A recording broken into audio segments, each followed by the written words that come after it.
Hey guys, welcome back to the channel. Hey, it is mid-February 2025. SHOT Show just got over, so now we got a rash of content out there, all kinds of product reviews, all kinds of talk about what do you need, what's hyped up, what's garbage, and all sorts of reviews and all sorts of talk. Again, annually, every year after SHOT Show, we get people talking about scopes and what's great and comparing this and comparing that. And I was just down here fiddling around with a couple of my rimfire packages that I have here and some of my Arken Optics, and it got me thinking as I'm watching some of this content to putting out my kind of annual review of talking about, hey, what do you really need? What's too much? What's not enough? And you know, really, how much money do you really got to spend to get something that's going to work for you? SHOT Show's got all kinds of stuff out there. We're talking, when we look at optics, we're looking at optics that are $3, $4, $5, $10,000 for a scope, all the way down to $200-300 for a scope. That's a huge range and a huge amount of money. And really, what end of the spectrum do you need to be at to get a usable scope, a usable package that's going to work for you out there?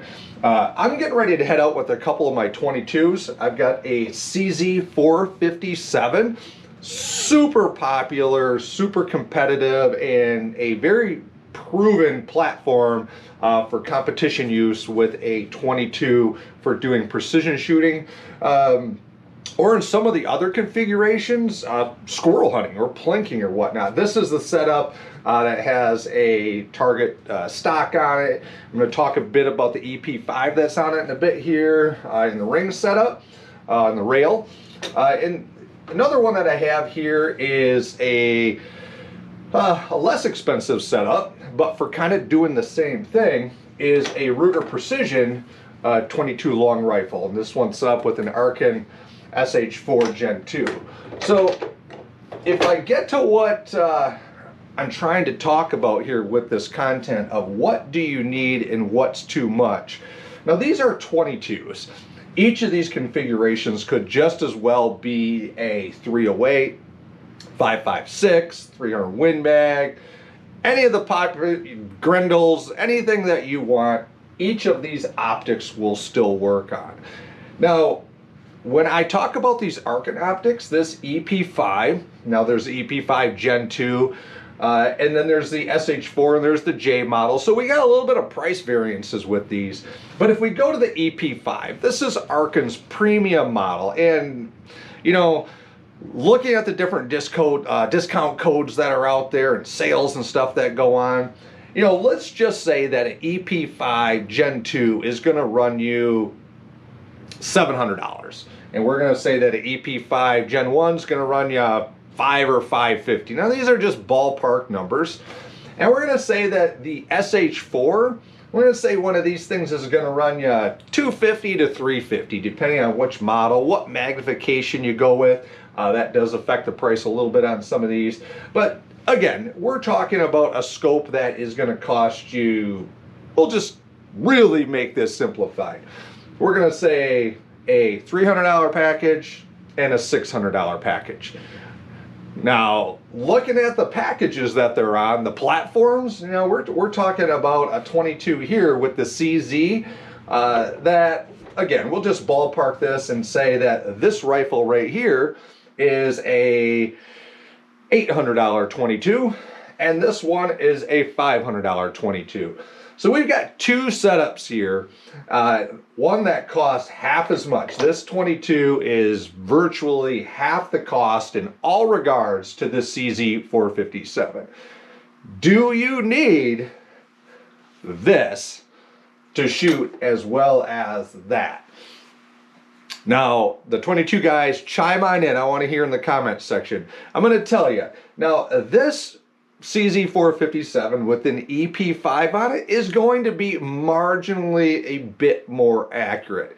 Is it going to be accurate enough to make a difference that really matters to you, though? If you're out squirrel hunting and you had a couple packages like this, would shooting at a squirrel from 20 yards up into a tree, Would a 1/2 inch matter to you? Shooting at a rabbit or some other small game, some vermin, some crows or something, would a 1/2 inch difference matter to you? And looking at these for target shooting, 22s are a little different, I get it. A lot of what we're going to be talking about with 22 specifically would be your choice of ammunition. I can put some ammo in this 22 here, this Ruger, and make it more accurate than the CZ457, putting something in it that it doesn't like. But if we reel back to just the optics, the EP5 versus the SH4, the J model, do you need the EP5? Do you need a razor from Vortex? Do you need that Night Force optic that is $2,800? I'm going to go out and tell you with my experience as a competitive shooter, as a target shooter, and as a hunter, I shoot everything from 50 yards out to 1,000 yards, and I do this accurately. I'm going to go out and my take on this, my recommendations for you. And this comes down to the budget, and this comes down to money spent. I'm going to say that one of these EP5s really is enough scope if you are a long-range shooter or a target shooter to meet all of your needs. If you can't get the job done with an EP5 or an EP5 Gen 2, you really don't have any business out there doing the job that you're trying to do. The glass that comes on the EP5s, as well as really the J glass that's on the SH4s, is sufficient enough to shoot out to 1,000 yards, even in environmental conditions that are adverse. We're talking with some glare, dusk and dawn, dust, some snow, some mist, some rain. Even with particles in the air, the glass that these are equipped with, the budget glass, is plenty to get the job done. Now, can I say with 100% certainty that it is 100% as good as the glass on the $3,000 scope? I can't certainly say that. I really stopped using this Tacticam and some of the other things to get the shoot through footage because the cameras themselves just distort and it's hard to get a true representation. But what I'm going at here as far as the feature sets, and just talk about the glass right now, what I'm going at is the glass that comes on these Arken Optics is plenty enough whether you are doing competitive 22 type shooting with this more affordable package. I think that this Ruger Precision is plenty accurate. And I think this SH4 Gen 2 or the J model, this is not the J one, but I think either of these are plenty clear. As long as your eyes are good enough, you've got your glasses on, your contacts, or whatever you got going on. If your eyes are up to the job, I think the glass on the Arken SH4 Gen 2 or the J or the EP5 or EP5 Gen 2 are both up to the jobs. Now, as far as the other features that come on these scopes, the tracking is huge if you're into long range shooting or if you're into some of the precision targeting and the competitions that are out there. The tracking, there's no disputing it. Anybody who says that their Arken is not tracking, they either one have a bad optic, they've got it mounted wrong, or they just simply don't know what the hell they're talking about because these things simply do track. I'm not the only one saying this. There's people out there that take much more accurate measurable devices than what I use. What I use is the range. I put a target out there, I do some shooting, and I spin this thing around and I spin it back and it goes back to where it's supposed to go, or it goes to where it's supposed to go when I'm dialing in that solution.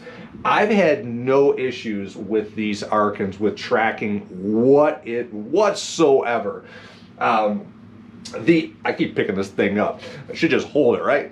But the other features that these things come with, is it enough scope for you, or do you need to spend that money on that more expensive, non-labeled budget optic? You know, reticle choice. The criticisms with this EP5 is the reticle that's in there. If you're a precision shooter, some of the increments, some of the measurements people would like to have tightened up for a more, I guess you could say, for smaller holdovers if you're using the reticle. But that's just like trying on shoes, which one fits better for you, is picking the reticle and the brand that you like. But other features on these, you know, is it enough for you? You know, the illumination on these things, it gets all kinds of criticism, but I don't know anybody that illumination is truly a 100% deal breaker. In my case, I find it's just something that a lot of people want to use as something to bitch about these on the Arkens. And is it a validated bitch? Maybe so, but I personally don't even really mess with it. Hunting situations and or target shooting, the illumination is kind of a mute situation for me. Long range shooting, are these enough? If this was not a 22 that's sitting here, if this was my 300 Win Mag that is really my choice gun for shooting out really far, I really have zero issues with using these Arken Optics, and I think that the money spent on them is plenty. Same thing goes with the mounts. Do you, and this could be a whole nother topic, how much do you need to spend on a mount? You know, the Arken mounts, these things are under $100. I have a similar mount to this that's made by Badger Ordnance.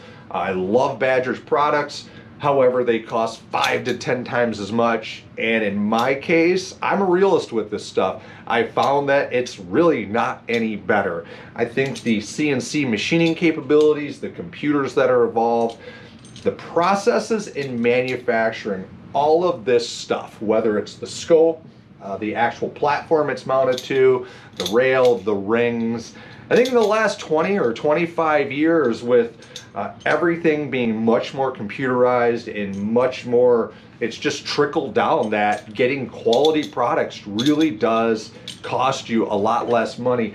I don't think that a long-range shooter or a person who's getting into this needs to spend $2 or $3 or $4 or $10,000 to get an optic that is going to get the job done, whether it's hunting, whether it's rimfire target shooting at that level, or if it's long-range precision, you're going out doing extreme long range.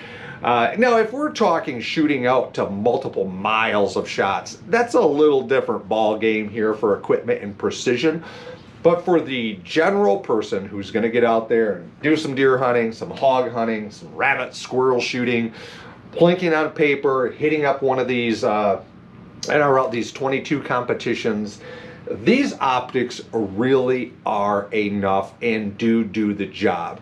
I can't find a fault with one of these, and this package right here, this CZ457.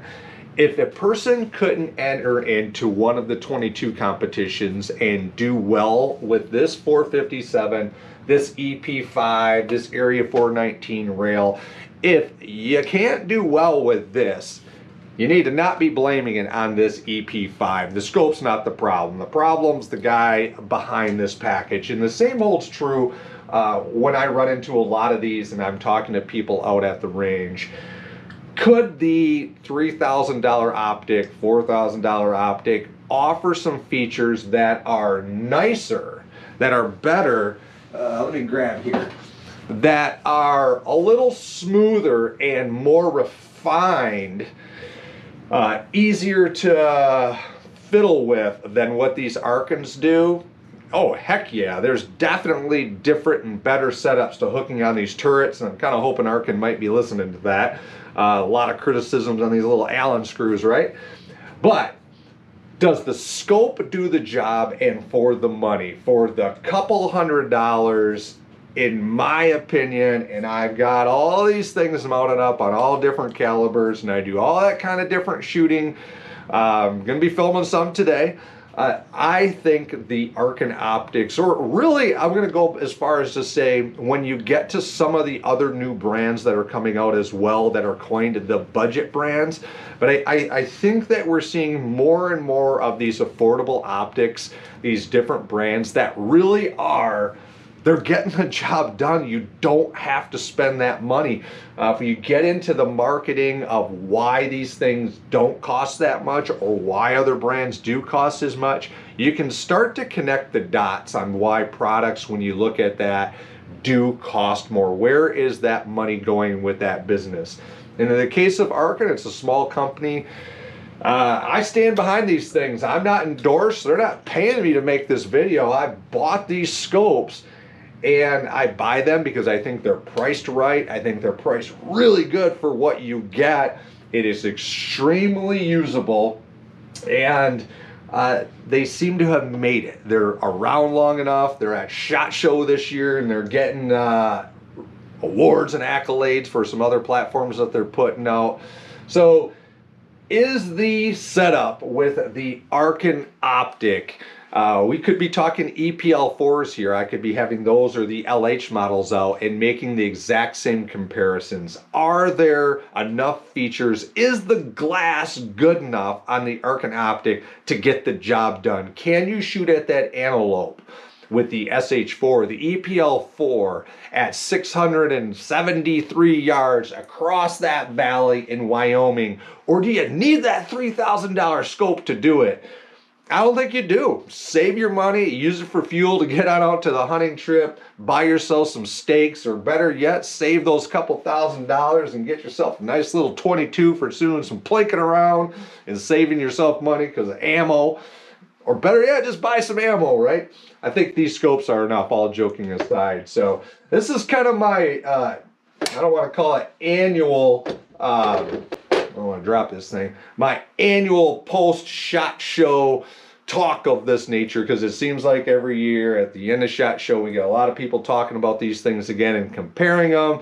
And maybe it's the dead of winter, people are looking for content to make, but a lot of criticisms of these things are not as good as this brand and this and that. And I'm here to tell you that maybe they're not as good, but ultimately they're good enough. And that's my stance that I stand by with these things. They do get the job done and save you a whole bunch of money too. So hey, thanks for checking in. I got to finish up, fiddle around with these things and get myself out to the range. Hope you do the same. Get on out there, keep on shooting.